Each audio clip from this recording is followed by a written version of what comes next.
Olá, bom dia, irmãos. Graça e paz. Tudo bem com vocês? Espero que vocês tenham tido uma semana abençoada.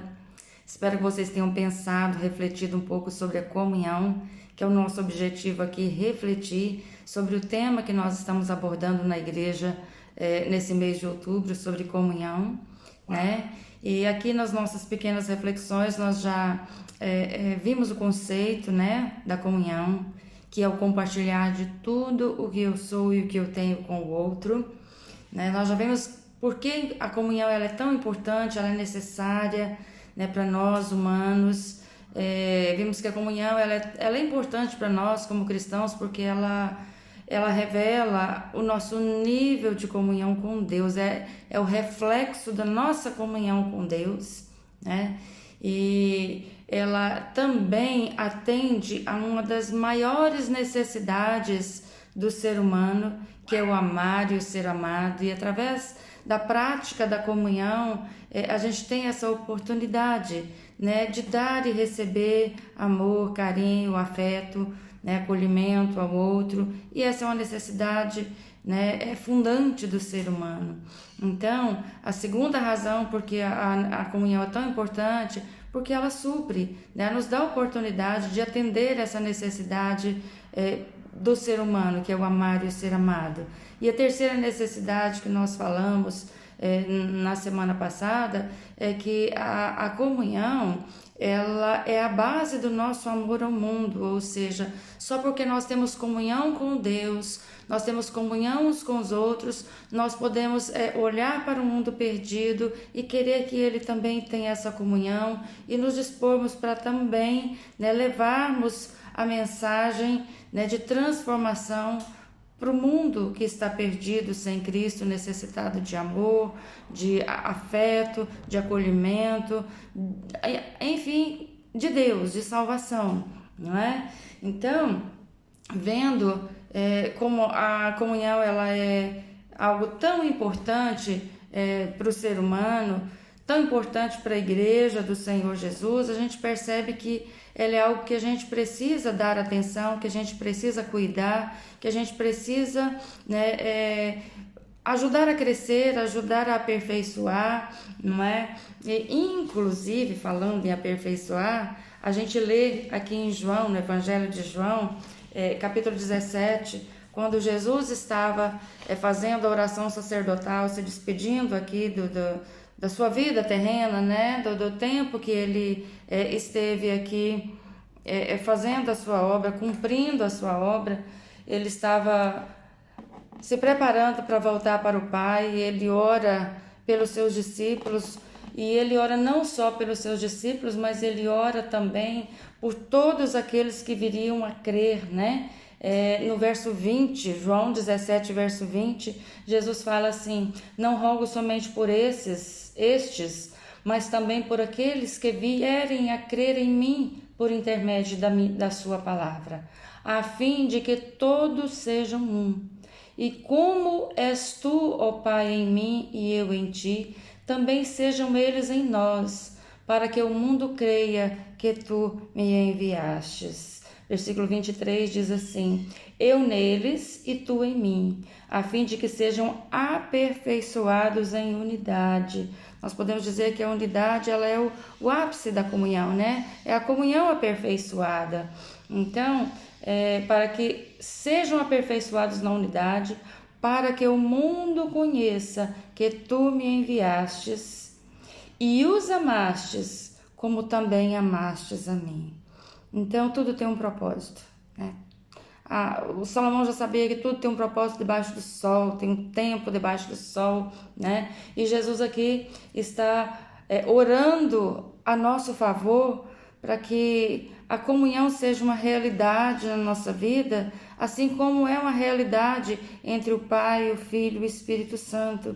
E essa unidade entre eles, não é, que favoreceu a realização da obra salvadora, da obra redentora de Cristo, não é? E depois da obra redentora de Cristo, o Espírito Santo aqui como nosso companheiro para nos ajudar, não é? A lembrar tudo aquilo que Jesus ensinou e para nos ajudar a praticar.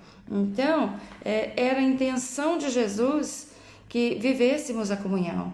Era a intenção de Jesus que a nossa comunhão fosse aperfeiçoada, fosse, não é, refinada, fosse melhorada a cada dia. Então, o nosso propósito é crescer na comunhão, como igreja, né, como filhos do Deus vivo, como discípulos de Jesus, né?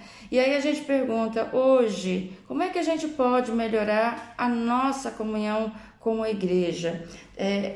Sabendo que a gente vive num tempo tão corrido, né? A gente vive num tempo onde ninguém tem tempo para nada. Nós vivemos um tempo onde nós somos obrigados a priorizar, né? Fazer nossa escala de prioridades para a gente ir cumprindo por etapas aquilo que é mais importante. E nessa corrida aí atrás de dar conta da nossa vida, né? Desse mundo tão veloz, né? Desse mundo onde as coisas... as mudanças são tão rápidas, né? Tão sutis, a gente vai excluindo aquilo que é menos importante, que a gente considera como menos importante, e a gente percebe que uma das coisas que nós temos deixado de lado é a comunhão com o outro. Porque a comunhão, ela dá algum trabalho, né? Porque ela demanda tempo, né? Demanda... disposição de fazer enfrentamentos, e às vezes a gente fica de olho naquilo que é prioridade para a gente manter o nosso padrão de vida, para a gente dar conta de ganhar a vida, e a gente trabalha tanto, todo mundo corre tanto para lá e para cá, que às vezes não tem tempo um para o outro, não é? Às vezes nós cumprimentamos os irmãos e já assim... adquirimos algumas estratégias para a gente nem ouvir o irmão, que às vezes, ao invés de perguntar como é que você está, como é que está a sua família, estão todos bem, né? A gente já fala de maneira que a gente já dá a entender que a gente não tem tempo de ouvir, né? Então, a gente vai assim se distanciando do outro, para poder dar conta de cumprir as nossas metas, os nossos objetivos, os nossos compromissos pessoais que diz respeito a nós mesmos, né? E nisso a gente vai vivendo às vezes uma fachada, né? Como eu disse já, aqui a gente chama o outro de irmão, mas às vezes a gente não sabe o que acontece na vida dele. Então, esse é um tempo para a gente parar e pensar, não é? Que mesmo nesse tempo corrido que nós vivemos, nós precisamos rever os nossos valores e considerar realmente aquilo que é importante para nós, porque aquilo que realmente é importante foi vivido por Jesus, foi nos apresentado por Jesus, deixou registrado na palavra, né? Para quê? Para que a gente pudesse olhar e perceber o que é que Jesus considera importante. Porque se tem alguém que sabe o que realmente é importante na vida, é o autor da vida, não é? Então, ele viveu esse tempo de comunhão aqui, né? A gente sabe também que ter comunhão, muitas vezes, é sinônimo de ter conflitos, de ter alguns problemas, de ter dificuldades, né? E às vezes a gente não olha e pensa, não, eu não tenho tempo para problemas, eu não tenho tempo para conflitos, porque para resolver isso demanda tempo, demanda energia, não é? De disposição de pensamento, energia emocional. Então a gente vai se esquivando, não é? De toda essa demanda aí, porque a gente pensa, não, eu tenho um alvo, eu tenho um objetivo, e geralmente esse alvo, esse objetivo está centrado em nós mesmos. Mas a gente percebe que a vida, ela não pode ser centrada em nós mesmos, e a vida cristã, principalmente, pressupõe-se que a vida cristã quem está no centro da vida é Cristo e não nós mesmos. Não o nosso egoísmo, né? Não o nosso egocentrismo, nosso ego. Nosso Deus é o Criador, é Jesus, é o Senhor, e não o nosso eu, as nossas vontades, os nossos sonhos. Por quê?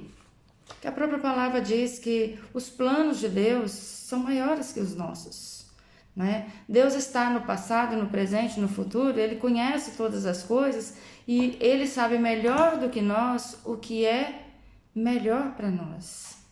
E interessante, né, que lá em Jeremias fala, Isaías fala que os planos de Deus são maiores que o nosso e vai nos dar o fim que nós desejamos. Muitas vezes nós idealizamos um objetivo para a nossa vida, um objetivo a ser alcançado, e a gente começa a viver freneticamente, né, em prol de realizar, de concretizar esse nosso sonho, e às vezes a gente esquece de que nós não conhecemos o futuro, nós não sabemos como é que a coisa vai ser no final, mas Jesus conhece, Deus sabe, e quando Ele não nos dá, não é para nos punir. Quando Ele não nos dá o que nós desejamos, é porque Ele sabe quem nós somos, Ele sabe a nossa estrutura, Ele sabe o que nós iríamos fazer com aquilo. Então, quando Ele não nos dá, ainda assim é para nos dar o fim que nós desejamos, né? Precisamos repensar nossa vida, nossos valores, não é? E trabalhar para melhorar nossa comunhão com a igreja do Senhor. Agora, como é que a gente começa? Onde é que começa esse melhorar, né? A nossa vida, a nossa comunhão cristã?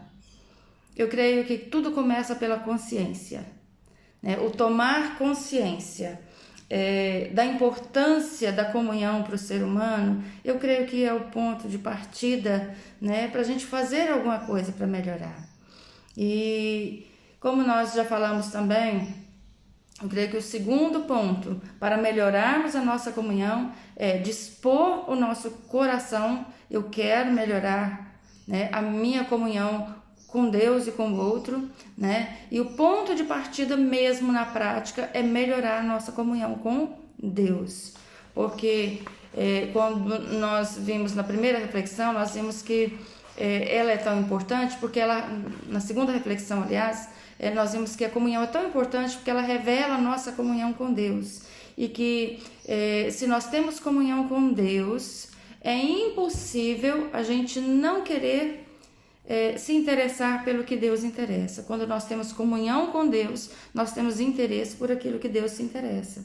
E o interesse central de Deus no universo é o homem, é o ser humano, é você, sou eu, não é? Então, quando eu tomo consciência da importância da comunhão para a vida cristã, né, para o ser humano, quando eu disponho o meu coração para buscar melhorar, né, para que no que depender de mim, a vida de comunhão da igreja, né, a vida de comunhão minha em família melhore, eu vou entender que eu preciso, não é, me aproximar ainda mais de Deus, porque nele eu encontro toda a orientação, todas as referências necessárias para se ter, né, um relacionamento saudável com o outro, um relacionamento, não mais próximo com o outro. Então, eu preciso tanto de tomar a consciência dessa importância, de dispor o coração, né, de buscar mais a Deus. Então, antes de pensar em qualquer estratégia para poder melhorar a comunhão com o outro, não é? Seja em família, seja em comunidade, na igreja, eu preciso, o ponto de partida é a minha comunhão com Deus, porque nele eu encontro, não é, a referência do amor, não é, e de como lidar com o outro. Então, a partir disso aí, eu preciso então agora fazer algo prático. Eu preciso tomar a iniciativa para concretizar esse objetivo.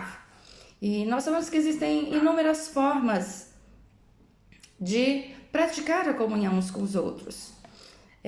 Mas dentre essas muitas maneiras, Existem algumas chaves que nós podemos abrir mão delas, né? Então, primeiro, expor esse meu coração para buscar a Deus, buscar mais a Deus, melhorar a minha vida de oração, minha vida de leitura, participar daquilo que a igreja propõe.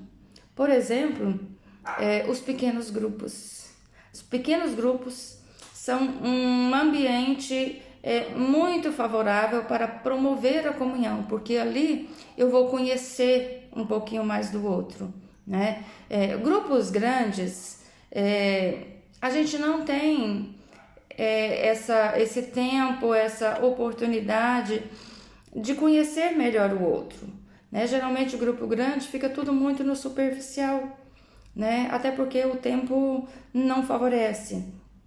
Nós temos pouco tempo juntos, né? Agora, um pequeno grupo, uma hora que você se reúne como um pequeno grupo, você tem oportunidade de ouvir a palavra, você tem oportunidade de questionar aquilo que você não entendeu da palavra, você tem oportunidade de colocar qual é a sua ideia, a sua percepção acerca daquilo que está sendo abordado. Você tem oportunidade de colocar como é que você se sente diante daquilo que está sendo colocado. Você tem oportunidade de falar das suas dificuldades ou das suas qualidades, das suas forças, né, das suas energias. Você tem oportunidade de falar um pouquinho acerca de você e de ouvir um pouquinho acerca do outro, e nisso a comunhão vai sendo construída, né? A confiança vai sendo construída, o afeto vai sendo construído, não é? E comunhão, ele é feito, né, de comunicação, ele é feito de afetos, ele é feito, né, de você apresentar as suas demandas, aquilo que você é, né, e aquilo que você tem também. E outro recurso são os encontros familiares. Amados irmãos, nós vivemos um tempo onde a família, né, tem sido alvo de ataques, né, tanto ideológicos quanto, não a família tem sido roubada de muitas maneiras, a comunhão familiar tem sido, né, roubada de muitas formas, de muitas maneiras, né, e a gente precisa resgatar, né, esse valor que é se reunir em família, estar em ambientes onde o familiar prevalece, onde o familiar é nutrido, né? Então, quando a gente se reúne, por exemplo, 2 famílias, que seja 3 famílias, mas mais de uma família, que a gente vai conversar acerca da vida, não é? Acerca dos seus gostos, dos seus valores, dos seus alvos, dos seus objetivos, mas vai conviver-se em família, ter um tempo em torno da família, fortalecer esses vínculos, né, entre famílias. Isso é muito importante para perpetuar esse valor de família. Então nós precisamos cultivar, não é? E uma das formas de promover a comunhão as reuniões familiares, encontros entre famílias. Pode ser entre familiares mesmo, encontro entre famílias amigas. Precisamos resgatar essa prática, né? Precisamos abrir um tempo na nossa agenda para essa prática. Outra forma é abrir as nossas casas para receber o outro, não necessariamente que seja família, mas que seja o outro que você simpatiza, que você tem vontade de se aproximar, às vezes não tem tempo, mas tem vontade, mas abrir a casa para o outro, receber o outro na sua casa, para um cafezinho, para uma refeição, para um bate-papo, não é? Se interessar pelo outro. Quando nós paramos para pensar, Jesus deixou o céu porque se interessava por nós, deixou toda a sua glória, se esvaziou de tudo aquilo que o cercava, de glória, de conforto, não é? De bem-estar, para poder estar conosco num ambiente, não é? Totalmente modificado pelo pecado. Imagina ele que não tinha nunca teve nenhum pecado nesse ambiente inóspito, não é, pecaminoso, e ele passou por aqui, suportou toda esse desconforto, né, de estar num ambiente bem diferente do ambiente dele. Para quê? Para nos alcançar, né? Para vir suprir a nossa necessidade, para vir nos resgatar, para tornar possível, não é, trazer nosso coração, nossa vida de volta para Ele. Então, vamos pensar, nossa referência sempre é Jesus, né? Outra forma de promover a comunhão é compartilhando as necessidades. Como eu já disse, no pequeno grupo nós temos oportunidade de compartilhar as necessidades uns para com os outros, né? E não só compartilhar as necessidades, mas de orar uns pelos outros. Lembra do que diz lá em Tiago 5, no versículo 16?